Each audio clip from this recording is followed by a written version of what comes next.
Praise the lord. హల్లెలూయా. ప్రభువైన యేసుక్రీస్తు నామమున పేరిట మీ అందరికీ శుభోదయం. ప్రియ దేవుని బిడ్డలారా, ఈ యొక్క 7వ తేదీ 10వ నెల 24వ సంవత్సరంలో ఈ సోమవారం దినములో ఏకోజాములో ఆ దేవుని సన్నిధిలో చేరి ఆ మహోన్నతుని మహిమాన్వితుని పరిశుద్ధుడైన ప్రియుడైన నా ప్రభు అయిన యేసుక్రీస్తు ఘనమైన నామమును సన్నుతించుటకు, స్తుతించుటకు, గణపరచుటకు ఆ దేవుడు మనకు అనుగ్రహించిన గొప్ప ఆశీర్వాదకరమైన సమయమును బట్టి, దినమును బట్టి ఆ ప్రభువుకు స్తుతి స్తోత్రములు చెల్లిస్తున్నాను. హల్లెలూయా, హల్లెలూయా. ప్రియా దేవుని బిడ్డలారా, గత కొన్ని దినాల నుండి మనము ప్రార్థన అనే ఒక గంభీరమైన అంశం గురించి ధ్యానం చేసుకుంటూ ఉన్నాం. పరిశుద్ధాత్మ దేవుడు ఈ సమయానికి తగినట్టుగా, ఈ దినాలకు తగినట్టుగా మనతో మాట్లాడుతూ ఉన్నాడు. అనుదినము ఆత్మదేవుని యొక్క మాటలు వింటూ మనల్ని మనం సరి చేసుకుంటూ ప్రభువులో మనం ముందుకు కొనసాగే కృప ఆ దేవుడు మనకు అనుగ్రహించినందుకు ఆ ప్రభువుకు స్తుతి స్తోత్రములు చెల్లిస్తూ ఉన్నాను. హల్లెలూయా. ప్రియులారా, ఆదాము హవ్వల సహవాస ప్రార్థన దగ్గర నుండి ఇప్పుడు యేసేపు ప్రార్థన వరకు మనం వచ్చాం. అనగా యేసేపు దేవుని యందు భయభక్తులు కలిగి ఉండడం వల్ల చిగురించు కొమ్మలాగా ఆ యొక్క యేసేపు ఫలించడి కొమ్మలాగా యేసేపు జీవితంలో ఎంత గొప్ప ఫలింపు, ఎంత గొప్ప అభివృద్ధి, ఎంత గొప్ప ఆశీర్వాదం, ఎంత గొప్ప దేవుని కృపను యేసేపు పొందగలిగాడో మనము ఆత్మదేవుడు మనతో మాట్లాడుతూ ఉన్నాడు. ప్రియులారా, ఈ దినము ఆదికాండము 39వ అధ్యాయము లో 1వ వచనం నుండి నేను చదువుతూ ఉన్నాను. జాగ్రత్తగా గమనం చేయండి. యేసేపు గుంటలో చేసిన ప్రార్థన, ఆ కన్నీటి ప్రార్థన వల్ల ఆయన సింహాసనాసీనుడు అవ్వడానికి దేవుడు ఒక సోపానాన్ని ఏర్పాటు చేశాడు. ఆ సోపానములో నడిపింపే ఇష్మాయేలీలు యేసేపుని తీసుకుని వచ్చి యేసేపు ఐగుప్తులకు తీసుకుని వచ్చినప్పుడు ఫరో యొక్క ఉద్యోగస్తుడును రాజ సంరక్షక సేనాధిపతి అయిన పోతీఫరు అను ఒక ఐగుప్తీయుడు అక్కడికి తీసుకుని వచ్చిన ఇష్మాయేలీల వద్ద అతన్ని కొనేను. ఆ దినాల్లో మనుషులను కూడా అమ్మేసేవాళ్ళండి దాసులుగా. ఇక అమ్మిన తర్వాత అతను బతికినంత కాలం ఆ యజమాని దగ్గర దాసురాలుగా పనిచేయాలి. ఆ దినాల్లో ఆచారం ఉండేది. ఇక్కడి నుంచి చూడండి, 2వ వచనంలో యెహోవా యేసేపునకు తోడై ఉండెను గనుక అతడు వర్ధిల్లుచు తన యజమానుడగు ఆ ఐగుప్తుని ఇంట ఉండెను. ఇక్కడ ఒక గమనం చేయాలి ప్రియులారా.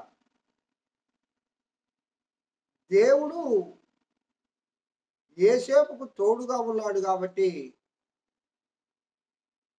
యేసేపు తన జీవితంలో వర్ధిల్లుచు ఉన్నాడు.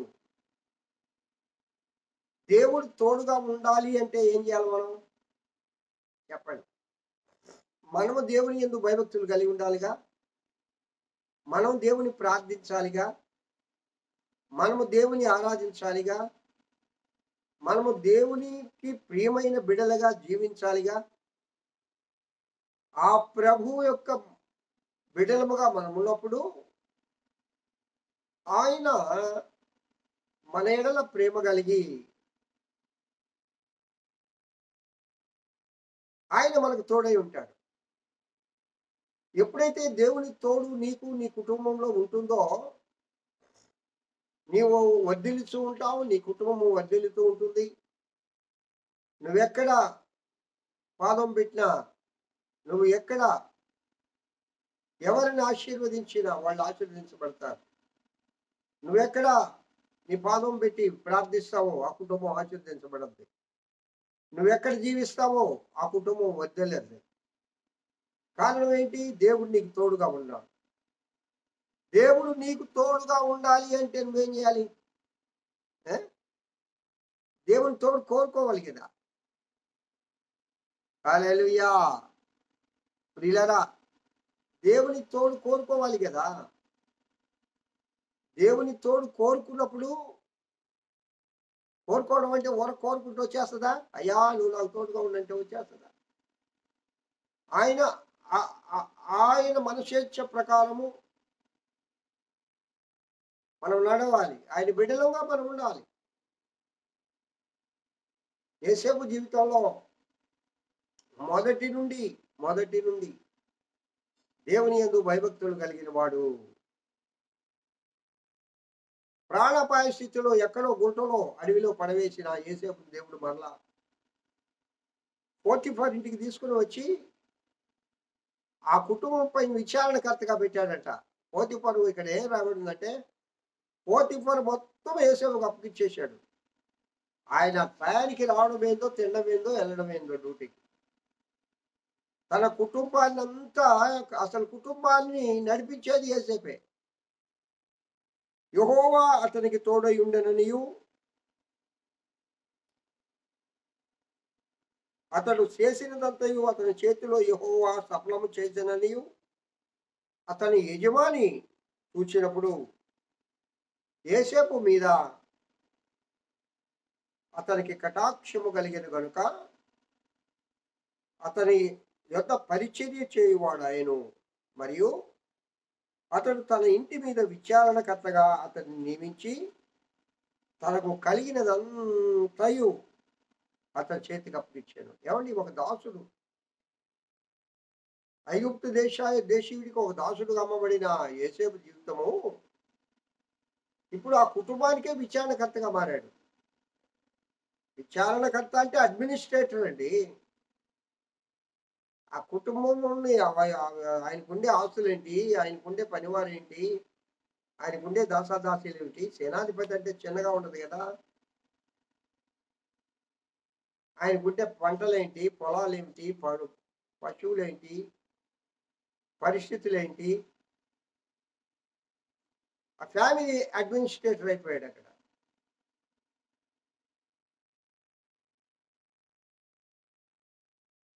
కాబట్టి ప్రియులారా, ఒక దాసుడికి ఎంత గొప్ప స్థానం ఎందుకు ఇచ్చాడంటే, ఆయన చూశాడట, యెహోవా అతనికి తోడై ఉండెనని పోతీఫరు గ్రహించి, ఇతన్ని బట్టి నా కుటుంబం కూడా, దేవుడు నా కుటుంబాన్ని కూడా ఆశీర్వదిస్తాడు. కాబట్టి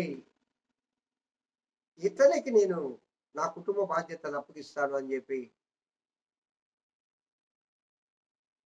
విచారణకర్తగా నియమించాడు. దాసుడుగా ఉండేవాడు విచారణకర్త అయ్యాడు. ఏమండి, మరియు అతడు తన ఇంటి మీద విచారణకర్తగా అతను నియమించి తను కలిగినదంతా అతని చేతికి అప్పించాను. అతడు తన ఇంటి మీద తనకు కలిగిన అంతటి మీద అతని విచారణకర్తగా నియమించిన కాలం మొదలుకొని యెహోవా యేసేపు నిమిత్తము ఆ ఐగుప్తీయుని ఇంటిని ఆశీర్వదించెను. యెహోవా ఆశీర్వాదము ఇంటిలోనేమి పొలములోనేమి అతను కలిగిన సమస్తము మీద ఉండెను. చూసారా, యేసేపును బట్టి ఆ ఐగుప్తుని గృహాన్ని దేవుడు ఆశీర్వదించాడు అని రాయబడి ఉంది. ప్రియా దేవుని బిడ్డలారా, ప్రియ దైవ సేవకులారా, విశ్వాసులారా, ఈ వాక్యం వింటున్న బిడ్డలారా, నిన్ను బట్టి నీ సంఘం ఆశీర్వదించబడాలి.